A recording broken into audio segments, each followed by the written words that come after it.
Beloved child of God, stop what you are doing for just a moment. I need you to hear this. Not because you stumbled across this video by accident, not because the algorithm brought you here.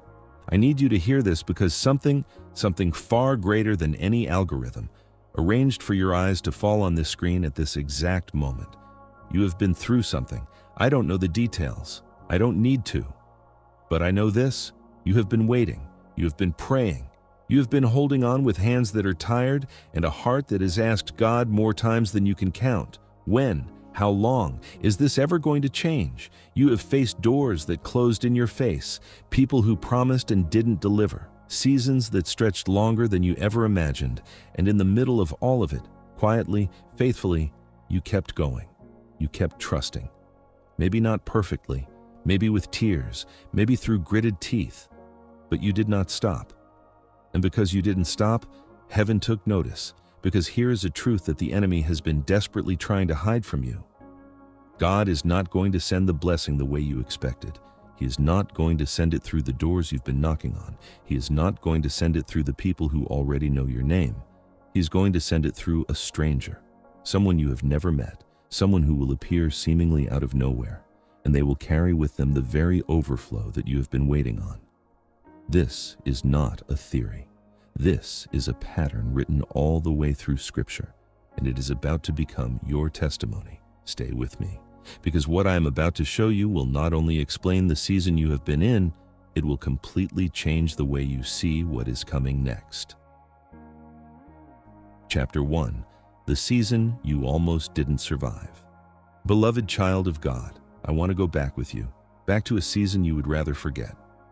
There was a moment, and you know the moment I'm talking about, when you looked at your life and what you saw did not match what God had placed in your heart. The vision was there. The faith was there. But the evidence? The evidence was nowhere to be found. Perhaps it was a financial collapse that left you wondering how you would make it through the month. Perhaps it was a relationship that ended and took pieces of you with it. Perhaps it was a dream, a calling that you had pursued with everything you had, only to watch it fall apart in ways that made no sense. Perhaps it was your health, your family, your reputation. Whatever it was, it felt like an ending. And in the psychology of human experience, when we walk through seasons of prolonged disappointment, something happens deep inside us. The mind began to build a case against hope.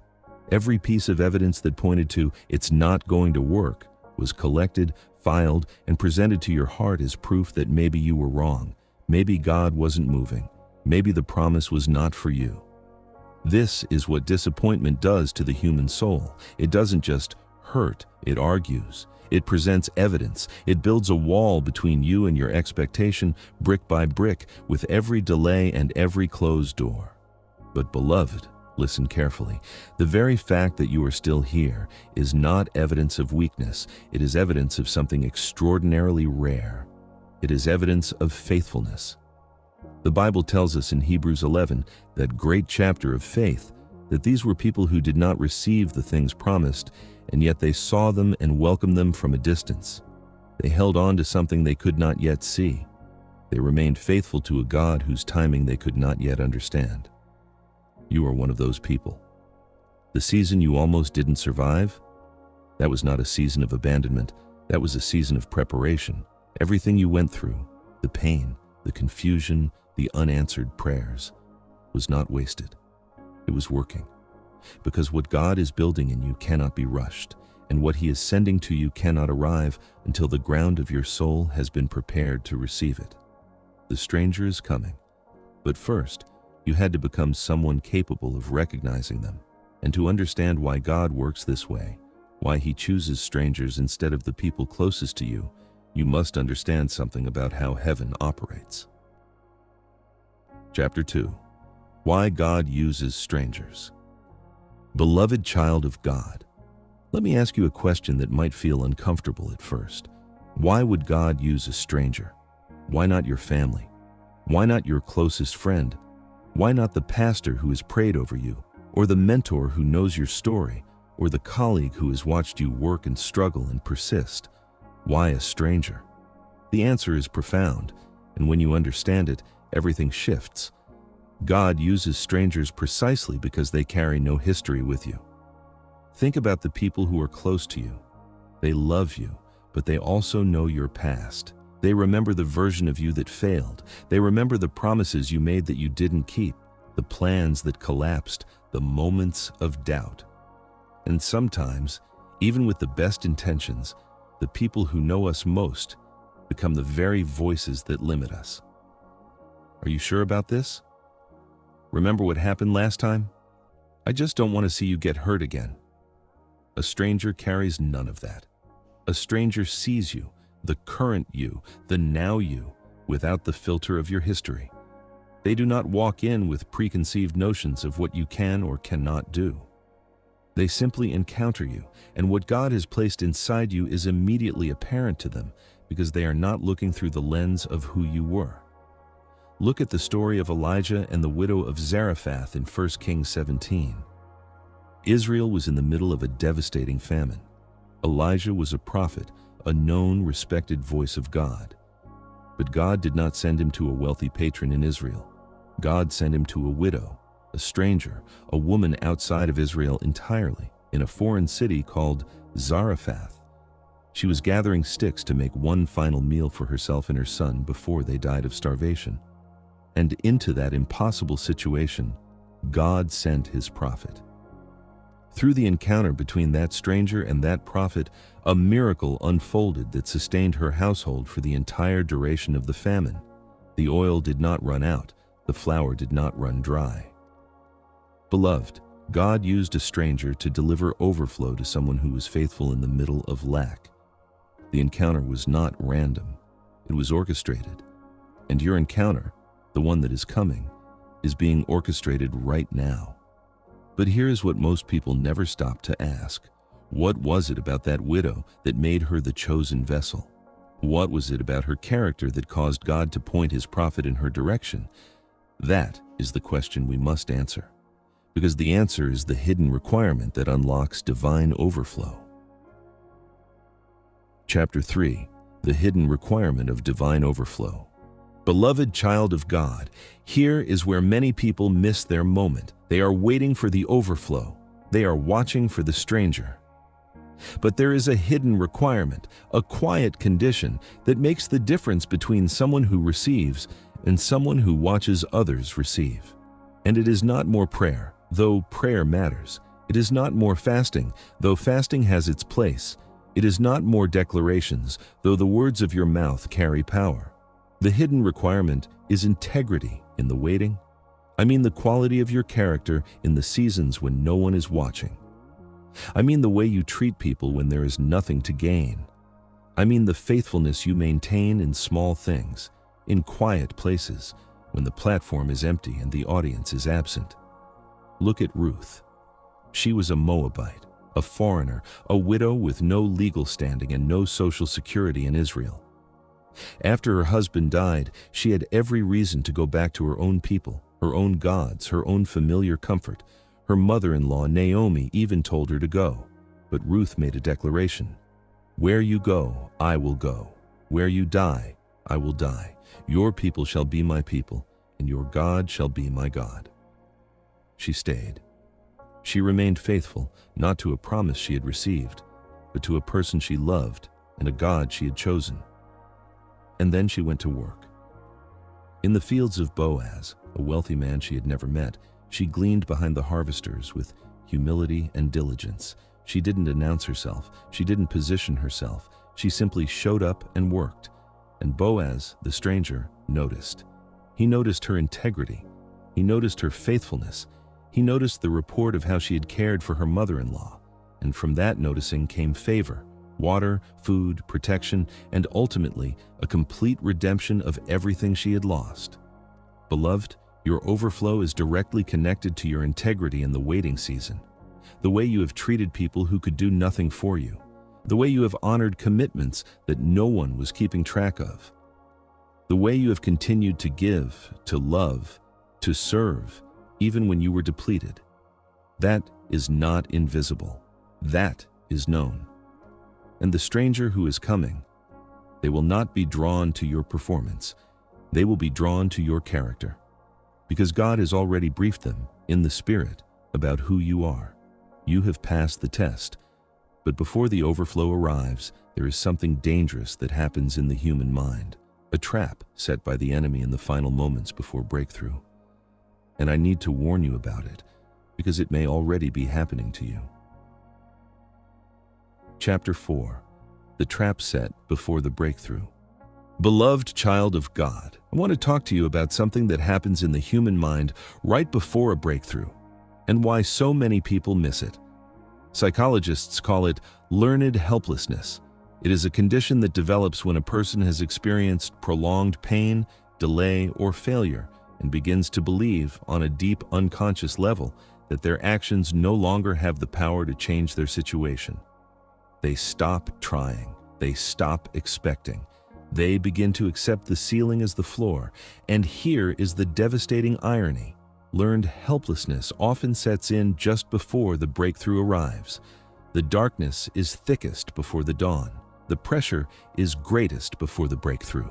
And the most dangerous moment in the life of a faithful child of God is not the moment of crisis. It is the moment of quiet resignation. The moment when you stop believing that today could be different. I need you to fight that with everything you have, because your stranger, your divine messenger, is not going to announce themselves. They are not going to arrive with a banner and a trumpet. They are going to show up in the most ordinary circumstances. A conversation you didn't plan. A message that arrives unexpectedly. A meeting you almost canceled. A door you almost didn't walk through. And if your spirit is closed, if you have retreated into the protective armor of lowered expectations, you will miss it. Jesus said in Matthew 13 that he could do no mighty works in a certain place because of their unbelief, not because God's power was unavailable, but because the soil of expectation had become too hard to receive the seed. Beloved, I am calling your expectation back to life today, not a naive, grasping expectation, but a settled, grounded, knowing expectation, the kind that says, I don't know when, I don't know how, but I know that my faithfulness has been seen, and I know that God keeps his word. Begin to watch for the stranger.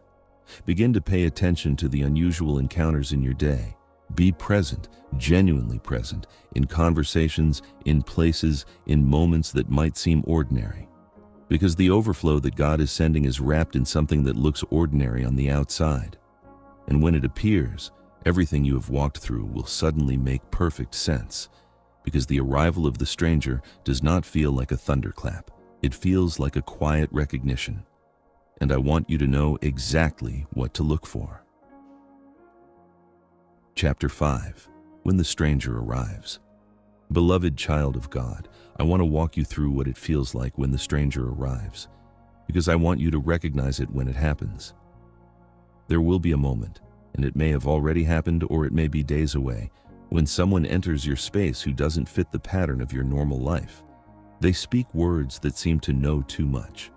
They offer something, an opportunity, a connection, a resource, a word of encouragement that directly addresses the very need you have been carrying in private, and your first instinct might be skepticism.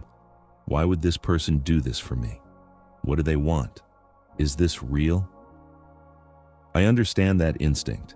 Pain teaches us to protect ourselves, but I want to give you a spiritual key that will help you tell the difference between a divine messenger and a distraction. The stranger sent by God will always point you toward God's purpose for your life, not away from it. They will not ask you to compromise your values. They will not create a sense of urgency that bypasses your peace. They will not diminish your faith or your relationship with God. Instead, their arrival will stir something deep inside you, a sense of recognition, a sense of, I have been waiting for this, a divine alignment that your spirit knows before your mind can explain it. Look at how Jesus encountered the Samaritan woman at the well in John 4. She was socially marginalized, spiritually broken, living a life of repeated disappointment. And yet Jesus, technically a stranger to her, sat down at that well and had a conversation that changed everything. He knew things about her that no stranger should know. He spoke to the deepest, unmet need of her soul. And when she left that well, she was no longer the same woman. She ran into her village and said, "Come, See a man who told me everything I ever did. Beloved, when your stranger arrives, you will know.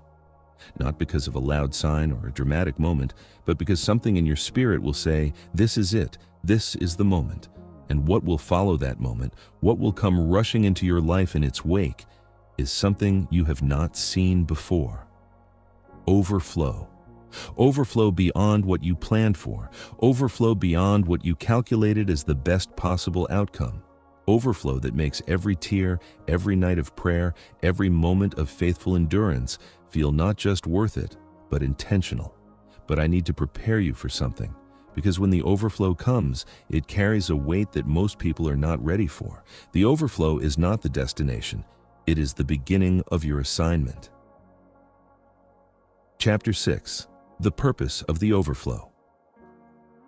Beloved child of God, let me be honest with you about something. The overflow that God is bringing into your life is not just for you. I want you to sit with that for a moment, because it changes everything. When God brings abundance after scarcity, when He brings restoration after loss, overflow after drought, it is never a purely personal event. There is always a larger story being written, and you are not just a recipient in that story. You are also a deliverer. Look at Joseph in Genesis. He was thrown into a pit by his own brothers. He was sold into slavery. He was falsely accused and imprisoned. Years and years of setback, injustice, and silence. And then, through a single divine encounter with Pharaoh, an interpretation of a dream, everything changed. Overnight, Joseph went from the prison to the palace. And what did he do with his overflow? He saved nations from famine. He fed millions of people. He preserved the very lineage through which the Messiah would one day come. The overflow was personal, yes, but it was never only personal. Beloved, the things you have learned in the waiting, the empathy carved into you by your pain, the wisdom forged in the fires of your disappointment, the faith refined in the furnace of unanswered prayers, these things were not given to you so that you could retire comfortably in your blessing. They were given to you so that you could be a lifeline for someone else still in the middle of their storm. Your testimony, your story of the stranger, the overflow, the faithful waiting, will be the very thing that saves someone else from giving up. You will look someone in the eyes one day and say, I know what it feels like to pray and hear nothing. I know what it's like to hold on when everything in you wants to let go. And I need you to know, it turned around. God came through, and He will come through for you too. That word, in that moment, will be more powerful than any sermon preached from any stage, because it will come from someone who lived it. You are being prepared not just for blessing, but for legacy, not just for overflow, but for outpouring. And as you allow God to use your story, your healing, your transformation, you will discover that the overflow never stops. Because what you pour out, God replenishes. What you give, He multiplies. What you release, He returns, pressed down, shaken together, and running over. This is the economy of heaven, and you are about to step into it fully. But there is one final word I need to leave you with. Something that is perhaps the most important thing in this entire message. Something I need you to carry with you when you close this video and step back into your day. Carried this season long enough. You have been strong long enough. You have been patient long enough. You have prayed and trusted and believed in the dark long enough. And today, I am declaring over your life that the season of waiting is giving way to a season of receiving. Not because you have earned it the way the world measures earning, but because God is faithful, and what He promised, He performs. Isaiah 61 says that God gives beauty for ashes. He gives the oil of joy for mourning. He gives the garment of praise for the spirit of heaviness. This is not a transaction. This is a transformation. He is not simply giving you better circumstances. He is making you into a different person, a person whose depth of character can carry the weight of the overflow that is coming. You are ready. Do you hear me? You are ready. The obstacles you walked through did not break you. They built you. The disappointments did not disqualify you, they qualified you. The tears you cried in private did not go unnoticed, they were collected. Psalm 56:8 says that God puts our tears in a bottle.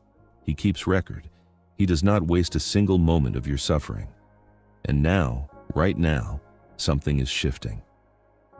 I want you to make a declaration. Say it out loud if you can. I am a faithful child of God. I have walked through the fire and I have not been consumed. I have waited and I have not grown weary. Today, I open my hands and my heart to receive the overflow that God has prepared for me. I receive the stranger. I receive the divine appointment. I receive the blessing that is being sent my way. I am ready. Beloved, I want to leave you with this. There is a story in 2 Kings 4 of a woman known as the Shunammite woman. She was a woman of character who recognized the prophet Elisha and extended hospitality to him, a stranger, without any expectation of return. She gave what she had. She honored the man of God. And through that act of generosity toward a stranger, God opened a womb that had been closed and gave her a son. And later, when that son died suddenly, she ran to Elisha, the stranger who had become her miracle, and held on with everything she had. And her son was raised from the dead. Beloved, this is your story. You have honored God in the waiting. You have been faithful when faithfulness cost you something. You have extended kindness even when you were depleted. And now, heaven is returning that faithfulness with abundance. The stranger is on the way. The overflow is in motion. Your divine destiny is unfolding. Do not shrink back. Do not close your hands. Do not talk yourself out of what God is walking you into. Receive it, all of it, every last drop of the overflow that heaven has been holding for this exact moment in your life. Because this is not the end of your story. This is where it truly begins. Beloved, if this message touched something deep in your spirit, if you felt even a flicker of recognition that this word was meant for you, I want you to do one thing right now. Leave a comment below and tell me, I receive it. Those two words are an act of faith, and faith, spoken out loud, begins to move things in the unseen realm. Share this video with someone who is in their waiting season, someone holding on by a thread, someone who needs to hear that God has not forgotten them, that their stranger is on the way. Subscribe if you want to continue this journey together, because there is more. There is always more that God has for you. I love you, beloved, and more than I love you, God loves you. Until next time, keep the faith. Your overflow is coming.